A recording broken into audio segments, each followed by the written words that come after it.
nag-church ka o nag-tinda ka o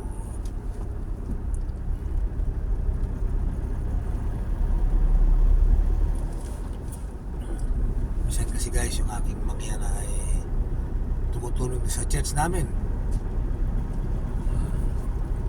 Tumutulong niya na nakikita ko na pag may nangailangan kahit basta meron siya, meron kami, sabi ko bigyan mo tulungan miski pa malit na bagay pero malaking bagay sa kanila.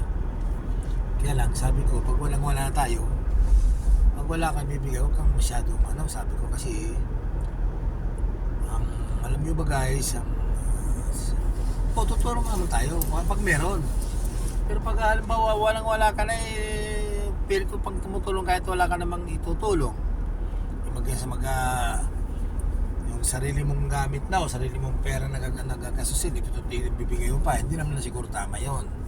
Ano lang na sa inabi lang na nakatulong ka, hindi naman siguro yun guys.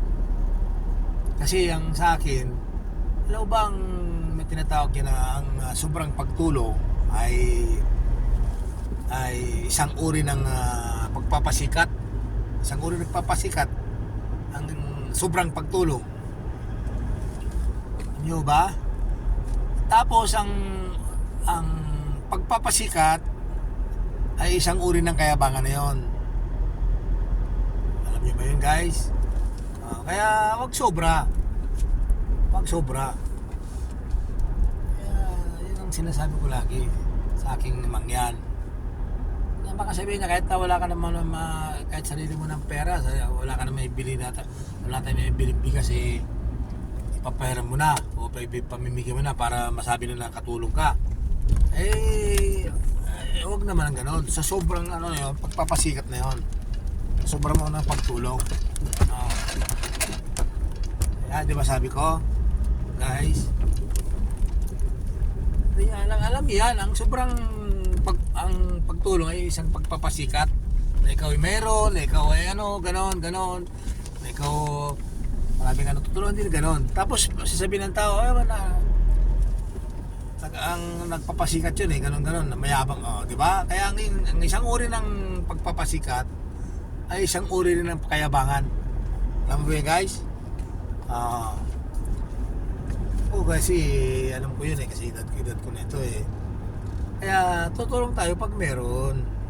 Hindi naman lahat ng bagay kung kahit wala tayo, tutulong ka pa para may pakita mo na sa tao na ako tumutulong pa rin, ganon. Diba guys?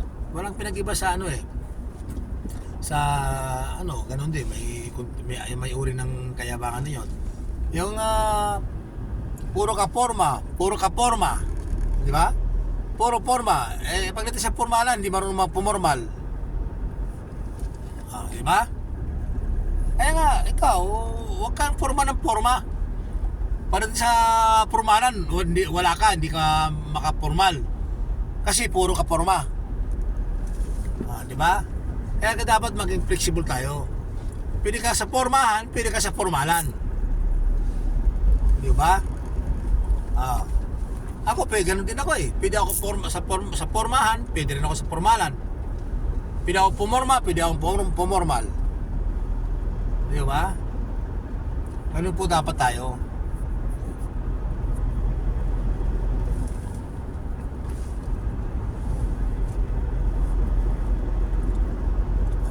Okay po ba?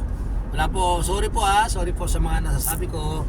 Pasensya na po kayo. Hindi naman ako perfecto tao. Hindi naman ako perfecto, pero sa aking experience lang. Sa edad ko nito, sa experience ko, yun lang na ko siya sa aking karanasan. Pero hindi ko sinasabing perfecto po ako. Hindi po ba? Maraming salamat. At yung mga bashers dyan mababas na naman tayo. Sabihin na naman, napakagaling mo.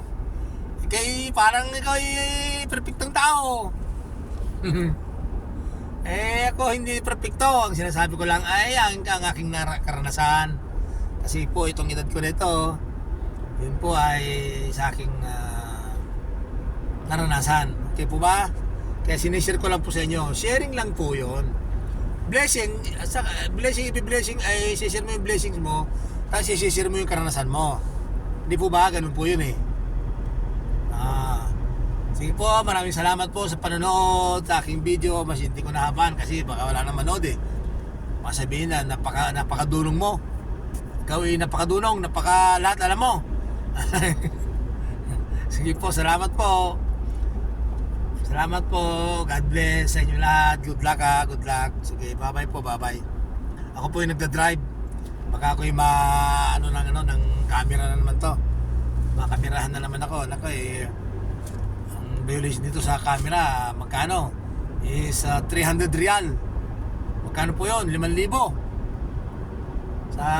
Sa using gadget while driving.